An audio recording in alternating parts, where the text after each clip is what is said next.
اس کے شریک خدا بنا کر اس کی پوجا ہوتی ہے، اور آج تک ہندو مذہب کے اندر چھوٹے بڑے ملا کر 36 کروڑ دیوی دیوتا مانے جاتے ہیں، یا یوں کہے کہ آج تک 36 کروڑ بت بنائے جا چکے ہیں۔ ہندو اسکالرز کا یہ دعویٰ ہے کہ اسلام کی شروعات آج سے 1400 سال پہلے ہوئی،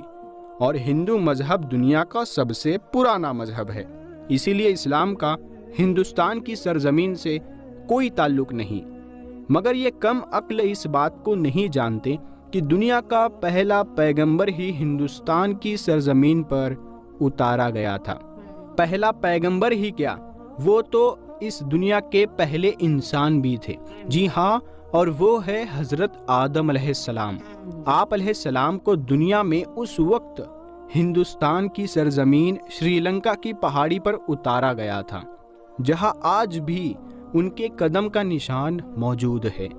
یعنی اس سرزمین پر پہلا قدم ہی ایک مسلمان پیغمبر نے رکھا تھا، جس کا مطلب صاف ہے کہ اسلام کی شروعات عرب ملک سے نہیں بلکہ ہندوستان سے ہوئی، اور مسلمان لفظ کا مطلب ہے اپنی خواہشوں کو رب کے حوالے کرنے والا اور اس کا حکم ماننے والا انسان۔ اب حیرت انگیز کرنے والی بات یہ بھی ہے کہ آدم سنسکرت زبان کا لفظ ہے، جو کہ ہندوستان کی سرزمین کی پرانی زبان ہے،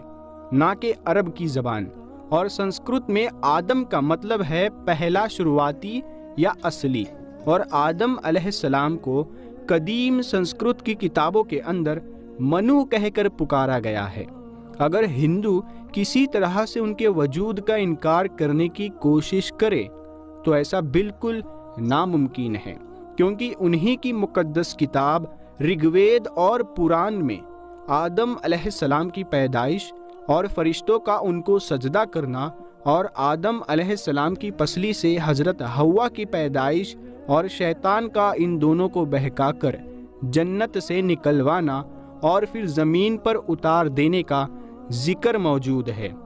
بالکل ایسے ہی جیسے قرآن پاک کی سورہ بقرہ میں اور اسی طرح انجیل میں بھی آپ کا ذکر کیا گیا ہے۔ اس کا مطلب اگر ان تینوں دنیا کی سب سے بڑی نایاب کتابوں کے اندر ایک جیسی چیزیں موجود ہیں تو ان کا سورس بھی ایک ہی ہونا چاہیے، یعنی ایک خدا۔ اور ایک خاص بات یہ ہے کہ شری لنکا کی سرزمین سے ہندوستان کی سرزمین کو جوڑنے کے لیے قدرتی پول آج بھی ہزاروں سال سے پانی کے درمیان موجود ہے، جس کا بننا کوئی اتفاق نہیں۔ اب سب سے اہم سوال یہ ہے کہ ہندوستان کی سرزمین پر جس بھی پیغمبر کو بھیجا گیا ہوگا، کیا اس کے بارے میں ہمیں تاریخ میں کچھ ثبوت ملتے ہیں؟ مگر سب سے پہلی تو یہ بات ہے کہ ہندو نام کا کوئی مذہب تاریخ کے اندر کہیں پر موجود ہی نہیں ہے، اور نہ ہی ہندو مذہب کی کسی کتابوں میں، اور نہ ہی کوئی اور آسمانی کتاب میں۔ مثلاً تورات، زبور اور انجیل کے اندر اس ہندو مذہب کا نام کا کوئی ذکر موجود نہیں ہے، بلکہ ایک بات ضرور ہے، کبھی کسی زمانے میں سندھو ندی کے قریب رہنے والے لوگ تھے، وہ اپنے علاقے کے نام کی وجہ سے نام کو بگاڑ کر ہندو کہلائے جانے لگے، جبکہ اصل میں ان کا یہ مذہب سنسکرت زبان کے اندر ہندو نام سے نہیں بلکہ سناتن دھرم کے نام سے موجود ہے۔ جیسے عرب کے لوگوں کو عربی کہا جاتا ہے، ویسے ہی ہندوستان کے لوگوں کو سندھو ندی کے اوپر سے ہندو نام کا لقب ملا، لیکن اصل جو دھرم ہے جس کو سنسکرت زبان میں سناتن دھرم کے نام سے جانا جاتا ہے، جس کا عربی میں مطلب ہے مذہب پر قائم رہنے والا،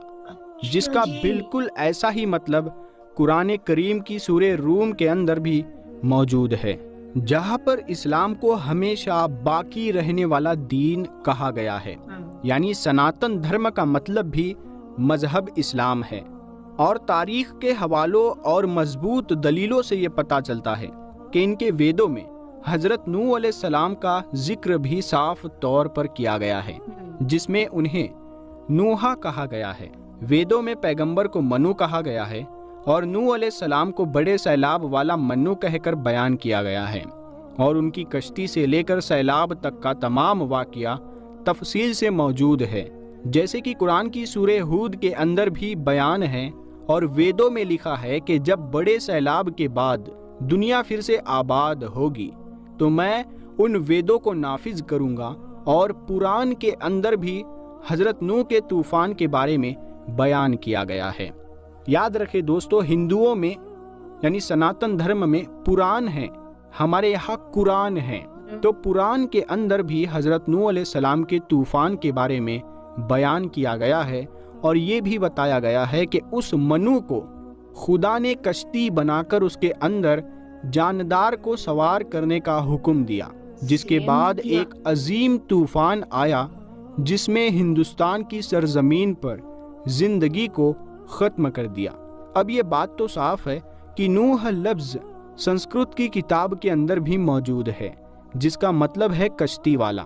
جو کہ عربی زبان کے اندر بھی ہے۔ ان سب باتوں سے ایک بات بالکل آئینے کی طرح صاف ہے کہ ہندوستان کی سرزمین اور نوح علیہ السلام کے درمیان ایک تعلق موجود ہے، اور طوفان کے بعد جن ویدوں کو لانے کی بات کی گئی تھی وہ حضرت نوح علیہ السلام کی تعلیمات تھی، جو طوفان کے بعد ہندو سرزمین پر ان کے بیٹے کی نسل سے آگے پھیلنا شروع ہوئی۔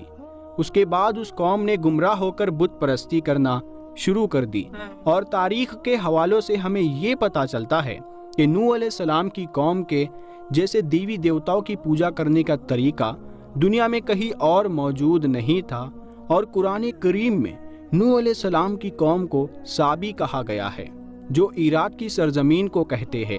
جہاں پر صرف حضرت ابراہیم علیہ السلام پیدا ہوئے تھے، جن کی قوم یہی مشرک تھے جنہوں نے نوح علیہ السلام اور ان کے درمیان آنے والے تمام انبیاء کی تعلیمات کو یا تو بدل دیا تھا یا پھر بھلا دیا تھا، اور انہی کی پوجا کیا کرتے تھے۔ اس کے علاوہ یہ فرشتوں کی عبادت کیا کرتے تھے، اسی لیے خدا کے ساتھ ساتھ فرشتوں کی مورتیاں بھی بنا کر انہیں خدا بھی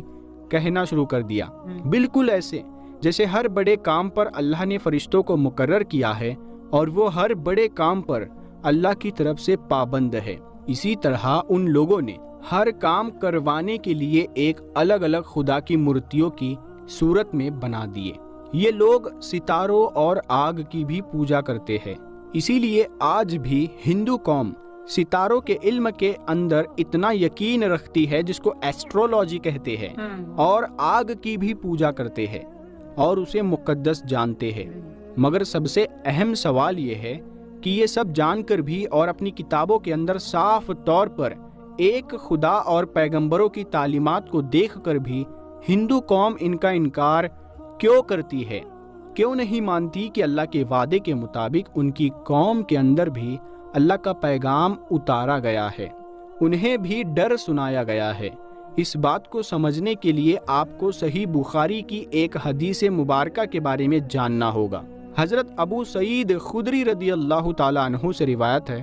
کہ رسول کریم صلی اللہ تعالیٰ علیہ وسلم نے فرمایا کہ قیامت کے دن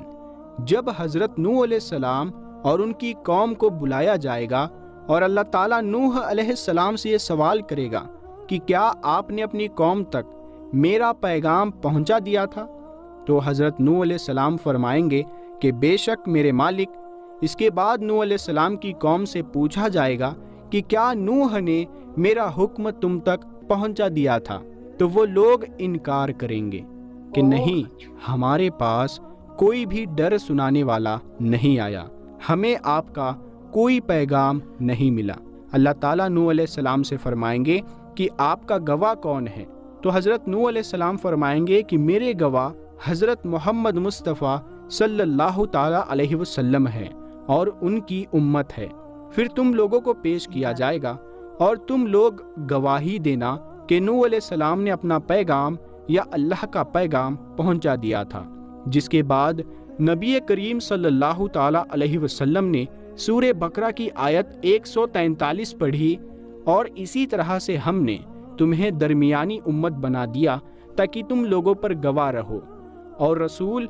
تم پر گواہ رہے، جس سے یہ ثابت ہوا کہ ہندو قوم کبھی اپنے نبی نوح علیہ السلام کی تعلیمات یا کسی اور پیغمبر کو تسلیم نہیں کریں گے،